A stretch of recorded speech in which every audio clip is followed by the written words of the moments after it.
Washington Station. Wow, the Supreme Court. Wow, Washington Memorial. Oh, the Capitol. Oh, the Lincoln Memorial. South Park just went nuclear, tearing into Trump's military stunt and leaving nothing but political rubble behind. In a single savage segment, they mocked his D.C. troop deployments and turned his power play into a punchline. This was a brutal takedown that exposed the chaos and fear driving his every move.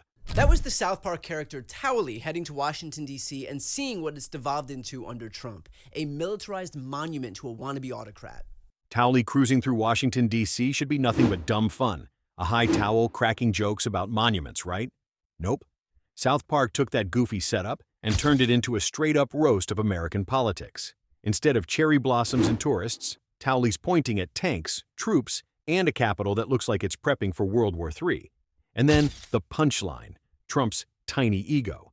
It's funny, but it's brutal. That's the thing about South Park. They'll make you laugh, then smack you in the face with the truth. And the truth here? It's ugly. Lincoln Memorial. Just because Trump is trying to normalize Americans to the concept of the military in our own cities does not mean it's normal. It is a naked power grab. Look past the animation and you'll see something even more disturbing. The streets of Washington aren't just dotted with tourists and food trucks anymore. They've been lined with soldiers, and not just D.C. Los Angeles has seen it too. Armored vehicles, men with rifles, heavy gear, all sitting where you'd expect to see families taking pictures. It's the kind of image we're used to seeing overseas, in countries run by leaders who don't exactly take freedom seriously. Now, it's here. And the craziest part? Trump's betting that if he does it often enough, we'll stop noticing. He's banking on turning the extraordinary into the ordinary.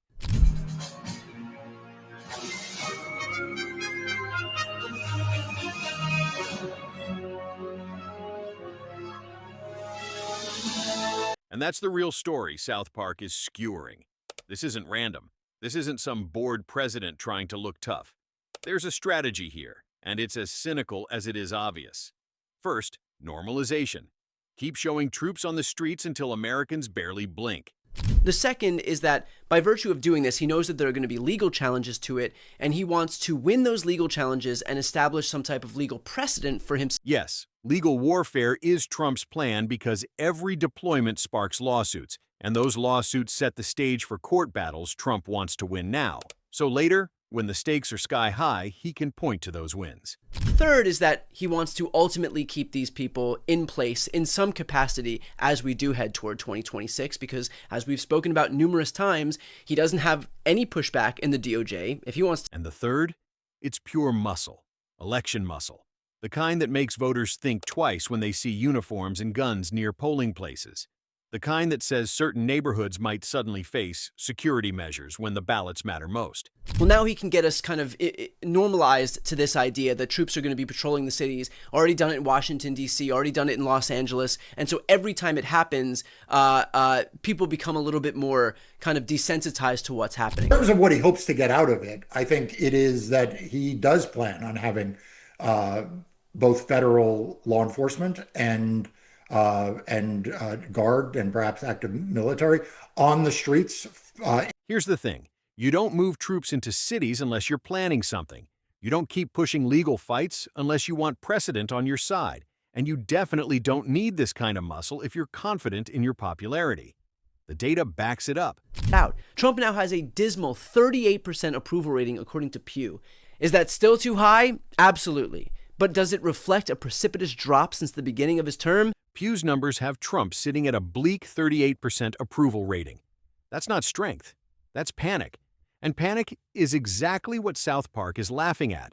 The absurdity of a president so worried about losing control that he's willing to turn America's streets into a stage for his insecurities.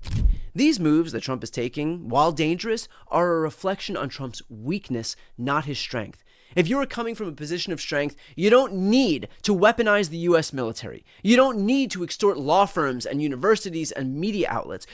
So when Towley rolls past the Lincoln Memorial and shrugs at the sight of armed guards, It's funny, but it's also terrifying. It's saying, this is what happens when power gets scared. And if South Park can boil it down to a joke, it's only because the truth is already ridiculous. The tanks, the troops, the legal battles, it's all a show.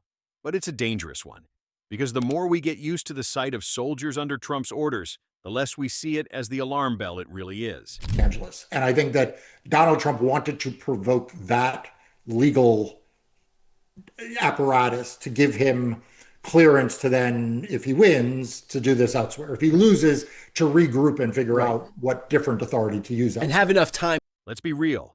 If you thought the tanks and troops were the big move, you haven't even seen the chessboard yet. The real game is happening in courtrooms, and Trump is setting the pieces like a guy who's been planning this for years. Those deployments in D.C. and L.A., they weren't just about flexing on CNN. They were bait. They were designed to provoke lawsuits, because every lawsuit is a chance to grab a legal win that can be pulled out later like a trump card. No pun intended. The earlier he can accustom people to that, and by the way, if he can get them accustomed to those people having weapons, all the better. And I suspect we'll see an escalation of what those weapons look like. I suspect they will become more and more militarized as. And the timing? It's deliberate. 2025 is the testing ground. The goal is simple: stack up precedents before 2026. So when the real power plays come, he's not scrambling. Pam Bondi is all about that legal strategy. I mean, Pam Bondi is not going to be a roadblock in the way of Donald Trump's efforts to corrupt and undermine free and fair elections. She is going to be a cheerleader. And you know he's not doing this solo. The roster around him is basically an all-star team of election denial. Pam Bondi, the loyal bulldog who doesn't blink. Kash Patel, a man whose entire brand is saying, the last election. Fake news. These aren't random hires. They're in key positions for a reason. They're the kind of people who see a lawsuit not as a problem, but as a chance to bend the rules. And don't think for a second this is sloppy. D.C. is the perfect lab for this stuff. It's not even a state. It's a federal enclave. That means fewer guardrails and more room to push boundaries. If you want to see how far you can stretch executive power without snapping it, D.C. is where you go. This is what people keep missing. These aren't mistakes. They're stress tests. You drop troops in a city, wait for the outrage, take the heat in court, and quietly collect every ruling like baseball cards. Each one is a future headline. Courts say president can. And when 2026 rolls around, those cards get played. Suddenly, things that felt shocking 2 years earlier feel, well, kind of expected. That's the trick. Trump's betting that if he can get the country used to these fights now, by the time he makes his biggest moves, people will just shrug.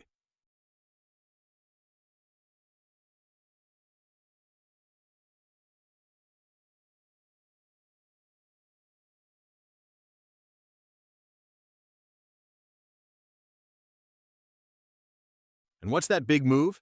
It's the election. Everything points to 2026. Think about it. Troops stationed near polling places, roads mysteriously blocked in high-risk neighborhoods, voting machines seized for security. And which neighborhoods do you think get hit first? The ones with the highest concentrations of Democratic voters, the ones with black and brown communities that lean blue, the places that matter most in tight races. You don't have to change a single law to tilt the field. You just need the muscle and a little legal cover. And thanks to his legal war games, Trump's working on both. Here's the part that should really send a chill down your spine. There's no referee here. The Department of Justice? Forget it. Under this lineup, they're not the brake, they're the gas pedal. The speaker in that clip called it out. Pam Bondi isn't Bill Barr. She's not going to be the one saying, stop, this is wrong. She's the one saying, how far do you want to go? And when you've got top-level officials who see legal gray areas as green lights, suddenly the unimaginable feels doable. But let's clear something up. This isn't power. This is panic. You don't need soldiers and lawsuits when you're confident. You need votes. You need people. And right now, the numbers tell a different story. Pew has Trump sitting at 38% approval. 38. That's not a strong man. That's a guy watching support bleed away. And when you're losing people, you grab at whatever you can. Maybe it's lawsuits, maybe it's tanks, maybe it's both. But it's not strength, it's fear dressed up in fatigues. That's why South Park's satire hits so hard. A president who's losing the crowd doesn't campaign harder. He looks for ways to rewrite the rules. The troops, the lawsuits, the courtroom wins. They're not signs of confidence. They're signs of someone who knows the math isn't in his favor and is willing to use every tool, legal or not, to keep control. And that's what makes it so dangerous. If you've come this far, make sure to subscribe to the channel to get more updates.